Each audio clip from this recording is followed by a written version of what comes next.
एक बार फिर खामोश साए में आप सबको खुश आमदीद। आज हाजिर हुए हैं एक नई भेजी गई स्टोरी के साथ।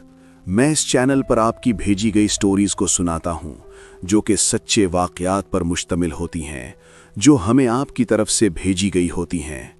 हर स्टोरी की तरह आज की स्टोरी भी बहुत इंटरेस्टिंग है। अपने कमरे की लाइट ऑफ कर दें और हेडफोन लगा लें, और चाहें तो आयतल कुर्सी भी पढ़ लें, ताकि आप किसी भी किस्म के असरात से महफूज रहें। तो चलें आज की स्टोरी को शुरू करते हैं।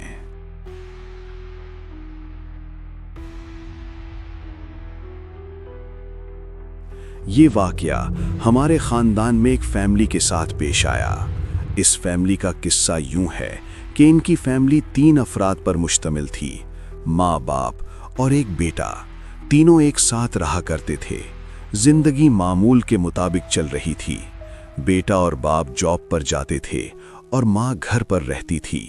बाप का नाम अहमद था और बेटे का नाम राफे था। हुआ कुछ यूं कि एक दिन हादसाती तौर पर उनके घर में आग लग गई। उस टाइम बेटा और माँ घर पर थे। सब मोहल्ले वाले उनके घर के बाहर जमा हो गए और किसी तरह अपनी मदद आप के तहत आग बुझाने की कोशिश करने लगे, लेकिन वो आग बुझ नहीं रही थी। बहुत ज्यादा गहरी आग लगी हुई थी। वल्लाहु आलम वो किस वजह से आग लगी थी ये तो पता नहीं, लेकिन उस आग की वजह से राफे और उसकी माँ बाहर नहीं निकल पा रहे थे, आग की वजह से। इतने में किसी ने उनके शौहर को फोन करके भी बुला लिया। जब वो भागम भाग घर पहुंचे तो देखा कि शदीद किस्म की आग लगी हुई है उनके घर पर। वो फौरन परेशानी के आलम में घर की तरफ भागे, क्योंकि उनकी फैमिली अंदर थी। वो इतनी हड़बड़ी और तेजी में गए थे कि किसी को रोकने का मौका ही ना मिला, और उन्होंने किसी ना किसी तरीके से अपने बेटे और अपनी बीवी को बाहर निकाला। जब उनके खुद बाहर निकलने की बारी आई तो उनके घर में जो टंकी लगी हुई थी, अमूमन पानी की टंकी जो हर घर में लगी हुई होती है, वो उनके ऊपर आकर गिर गई। क्योंकि आग लगने की वजह से मकान की छत और हर चीज नाजुक हालत में आ जाती है, और टंकी भी एक लकड़ी के तख्ते पर रखी हुई थी जो उनके ऊपर आकर गिरी थी, जिसकी वजह से वो बेचारे बाहर नहीं निकल पाए और वहीं आग में जलकर वफात पा गए। जिसके बाद उनके घर में कहराम समझ गया। आपको शॉर्ट वाकया सुनाऊंगा ताकि आपका ज्यादा टाइम न लूं। जब उनको दफनाया गया तो वहां पर एक शख्स ने बताया कि मैंने उनको दफनाते हुए देखा कि वहां जितने लोग खड़े हुए थे, वहां पर उन सब लोगों के बीच अहमद भी था, जिसको उनके सामने दफनाया जा रहा था। वो बताते हैं कि मुझे इतना ज्यादा खौफ आया उसे देखकर कि वो मुझे कैसे नजर आ रहा है, जबकि वो तो दफनाया जा रहा है। वो शख्स बताता है कि वो इतना खौफ में था कि वो जनाजे को दफनाने तक खौफ के आलम में ही खड़ा रहा। ना ही उससे कुछ बोला गया कि वो किसी को बताता या किसी से इस बात का जिक्र करता। कुछ दिनों बाद जब वो खौफ के असर से बाहर निकला तो फिर जाकर उसने ये बात सबको बताई थी। लेकिन जो लोग जनाजा में मौजूद थे उनमें से किसी को भी अहमद नजर नहीं आया था। तो लोगों ने ये कहकर नजरअंदाज कर दिया कि तुम्हारा वहम होगा, जबकि वो शख्स जनाजे का कोई करीबी शख्स भी नहीं था कि शायद अगर करीबी होता तो अहमद के चले जाने के गम से कह भी सकते हैं कि उसको अहमद नजर आ सकता है, पर ऐसा नहीं था। उसके बाद उन्होंने वो घर ही छोड़ दिया। ना ही उसको सही कराया, ना उसको सेल किया, बल्कि कहीं और जगह पर शिफ्ट हो गए, क्योंकि वहां रहना पॉसिबल ही नहीं था। वहां हादसा ही ऐसा पेश आया था।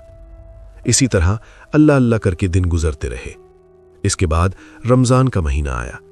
जो रमजान का फर्स्ट महीना आया, उनके शौहर की वफात के बाद जो पहली रमजान आई, वो ये भी बताते थे कि जब भी रमजान का महीना आता था, उनके शौहर जब हयात थे तो सहरी में वही उठकर सबको उठाया करते थे सहरी के लिए।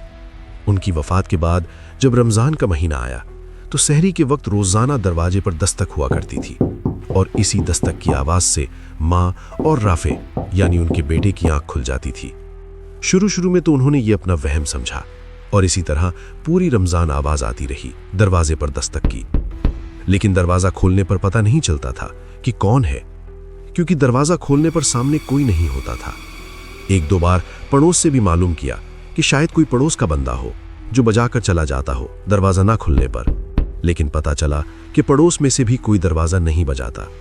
ان کی فیملی بتاتی ہے کہ 3 سال تک لگاتار انہوں نے رمضان کے مہینے میں سحری کے وقت دستک والی آواز برداشت کی، اور کبھی کبھی تو انہیں خوف بھی آتا تھا اور انہیں ڈر سا لگتا تھا کہ آخر کون ہے جو دروازے پر سحری کے وقت ہی دستک دیتا ہے۔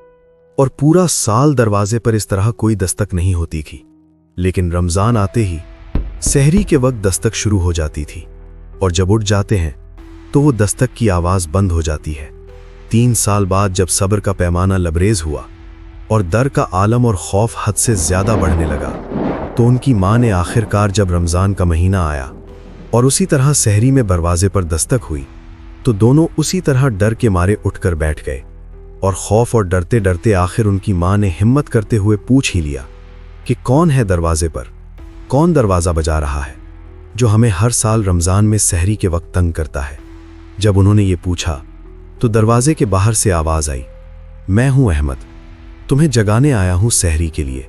اتنا سننا تھا کہ رافع اور اس کی ماں دونوں، کیونکہ ان کے شوہر کی ڈیتھ تو 3 سال پہلے ہی ہو چکی تھی، پھر یہ کون تھا؟ کچھ سمجھ نہیں آ رہا تھا۔